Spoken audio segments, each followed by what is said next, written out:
First of all, I just want to say happy International Women's Day to you, and You. thank you for all you do for women in Africa. And your personal influence Thank is you. seen around the world now, and you are definitely one of the best assets that Girls Who Print has. So thank you so much for all you do.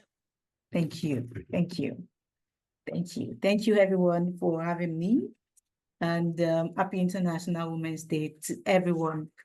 In Africa, we have done some things, and our first event was a huge success. We learned our lessons, and we're able to think for a change in our upcoming events. So today I want to be talking about equality and empowerment for change. All right. And trust me, is everyone on this call today that will actually contribute to whatever I have to say, because it's not just a one-way thing, it is a communication. All right. So if you get to meet me, so my name is Ayanfeoluwa Ibitoye, and if you cannot pronounce my name, you can always remember the Billionaire Printer, right? So I am a printer. I help female in the male-dominated industry to get from one level to another. And also, if you want to bring any of your brands to Nigeria, we have the African market idea to help you do that in our company and as a whole. And so today I'll be talking about what equality is. What actually is equality? Equality means that everyone, no matter what your color is, no matter what your race is, no matter what your background is, you have a right to speak, you have a right to earn more, you have a right to win, and you have a right to be educated. So that is equality. Equality is not an entity for waste, right? A lot of people throw the word equality everywhere. When you go to a conference, when you go to a tea shop, you hear the word equality, but people use it in the wrong way. Equality is the ability for us to be able to break barriers and also let everyone thrive. It is the ability to make everyone thrive in no discrimination, whether you're Black, whether you're white, whether you are a man, whether you're a woman, no matter the person you are, no matter the status of your status quo and all of that, you are equal right. So what equality is not? Equality is not giving everybody the same thing. Some people do not need it, but they still get it. But some people really need it. So equality is giving what belongs to people that needs it at the right time, right? Equality is not just a slogan, it is action. Equality is not just a topic to discuss and all of that. It is action. Sometimes, it happens, it doesn't happen automatically. Equality doesn't happen automatically. It requires intentional effort, right? When we put more effort into what we do, a lot of people will actually know that they have equal right in this community or in whatever we do. What is equality? Equality is actually creating opportunities, equal representation, fairness in society, equal pay. Deborah said it the other time that all over the world, women are paid lesser in every organization, or they get promotion the least in any organization. So we need that to increase our own social role and politics, media and technology, and even in the branding and printing industry, right? So I tagged something about equality, the AOR. AOR simply means access. When a woman has access, when there is access, if you want equality to go round, people should have access to education, capital, space. You know, this is where we can actually compete well when we have access to these things. Then opportunity, if we have access, we have opportunity.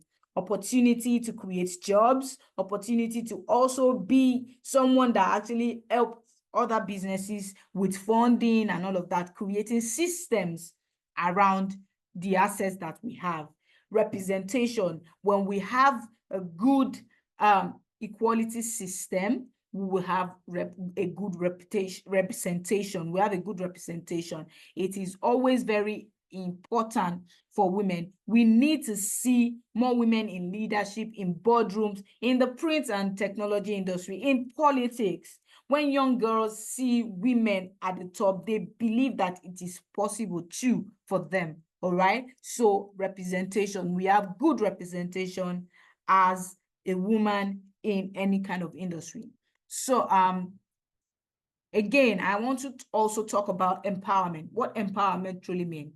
Empowerment is a word that a lot of people throw around, you know, empowerment there, empowerment here. Empowerment actually is not just holding people's hand and just supporting them. Empowerment is the ability to give people the real meaning of life. Empowerment is access to education, and opportunities, to funding and leadership position.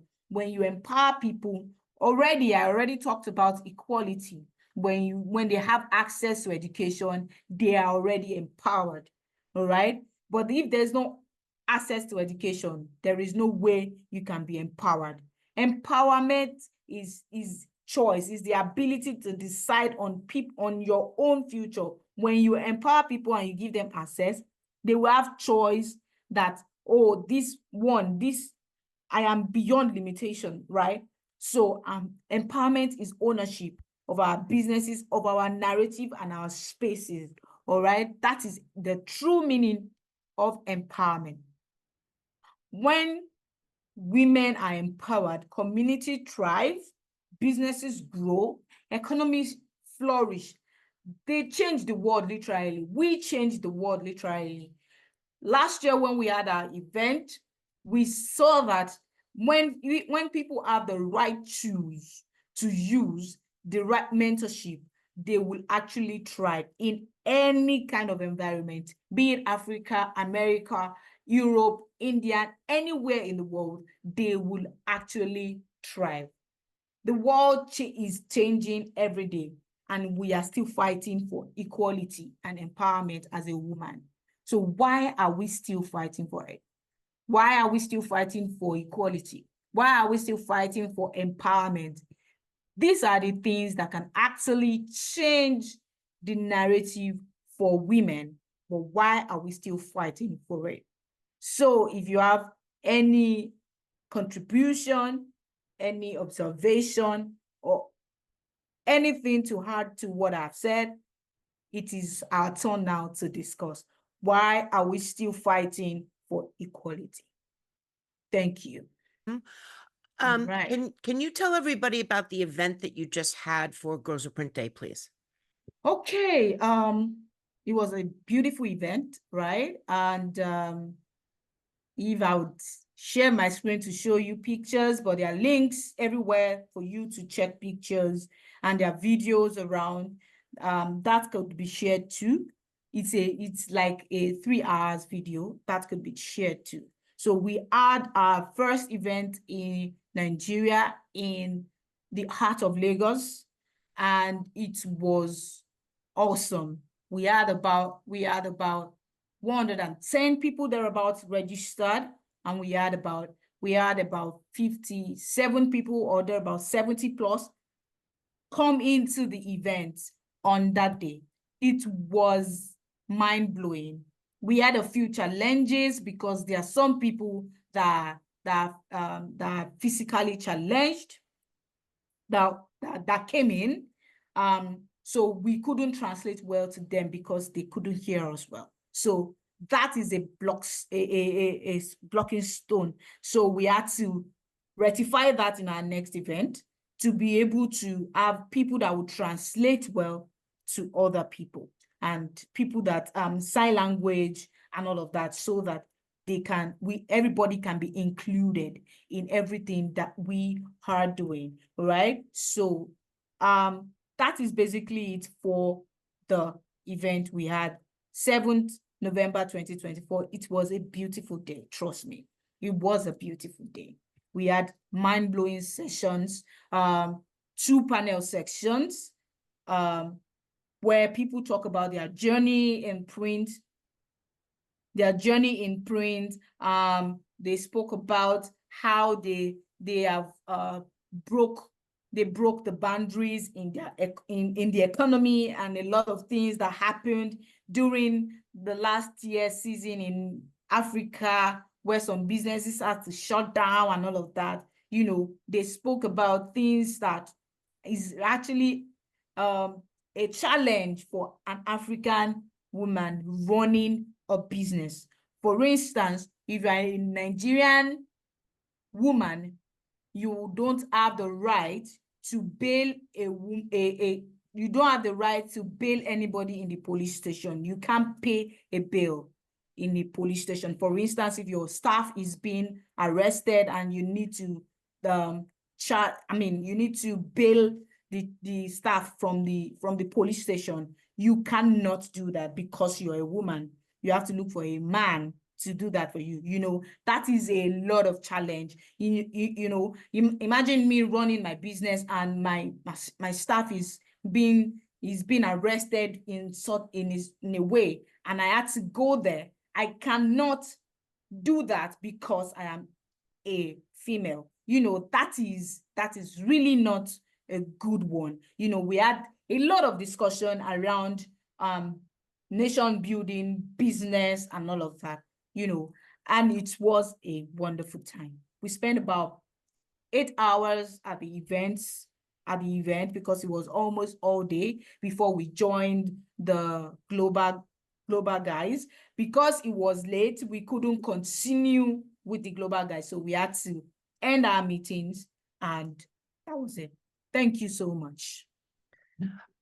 So Ayanfe, what were some of the initiatives that you are planning for this year, and how can women around the world help you on your mission in Africa? Besides, I mean, we help, but how can everyone else help too?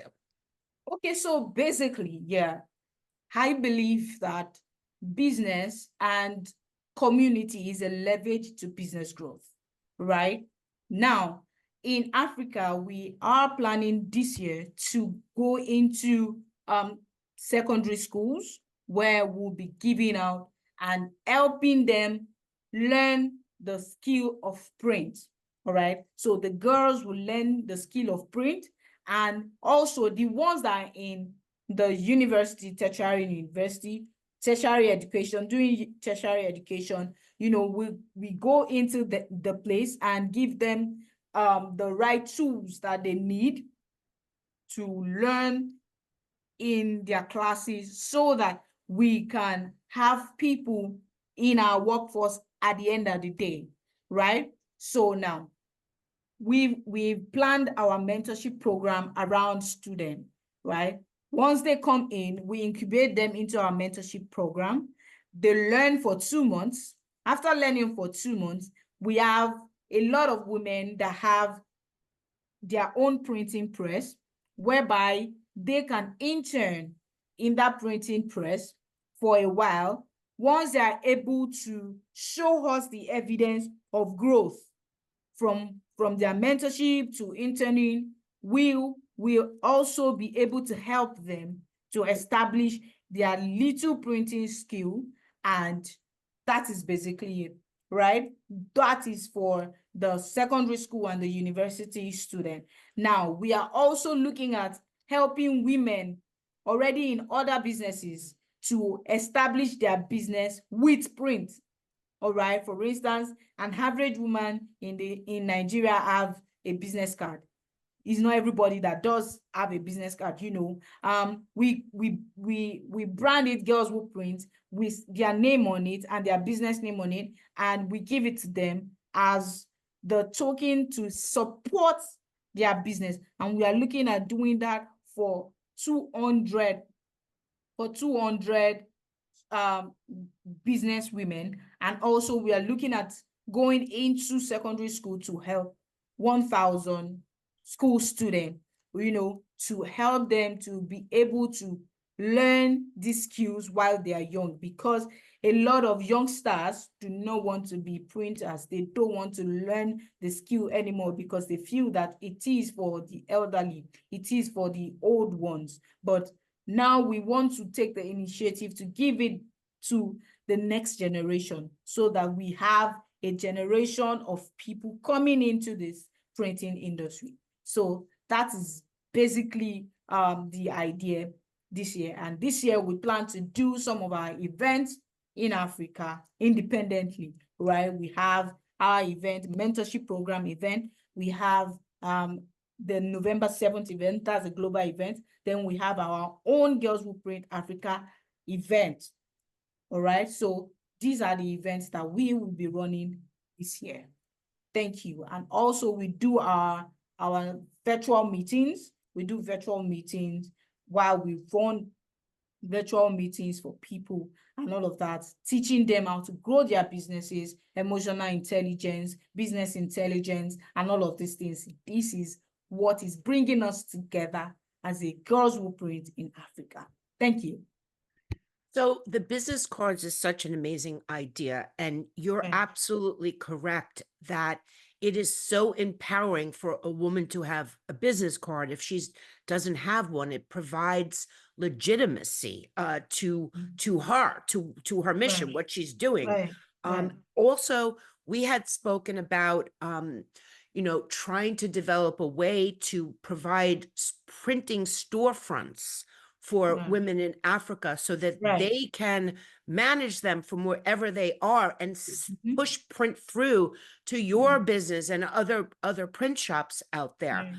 So we're definitely looking for support for that, so that because especially in Africa, there's a lot of business that's done with printed logos and shirts and merchandise. There's a ton of opportunity for women to get into that, especially when they don't have to buy any printing equipment.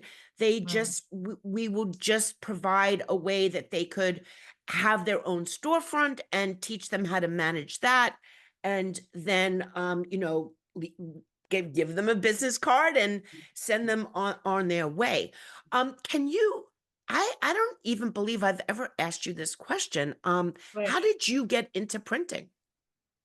All right. That's a long story, but I'll make it short. So I started printing as a teenager. My dad took me to a printing shop at age 12.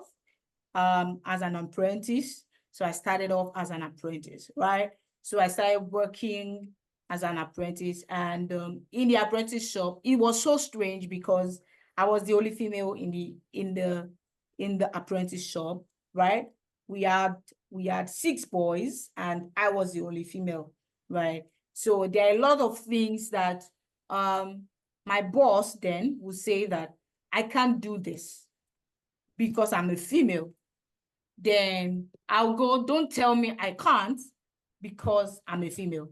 I can do these things.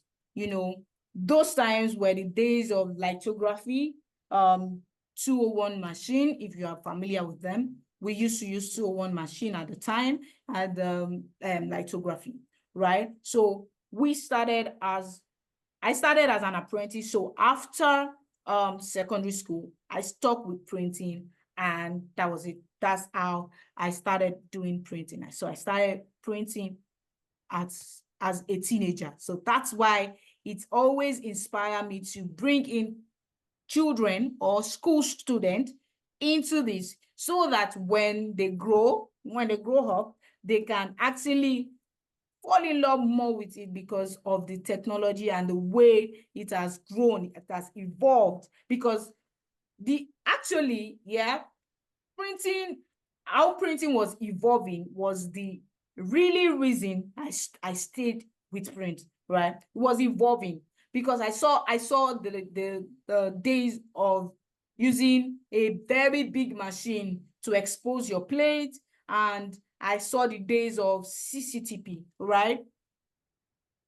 I saw the days of CCTP, computer to plate. I saw the days of using a very large machine. Then I saw the days of using one small mini thing to just do like 1,000. This is interesting, you know.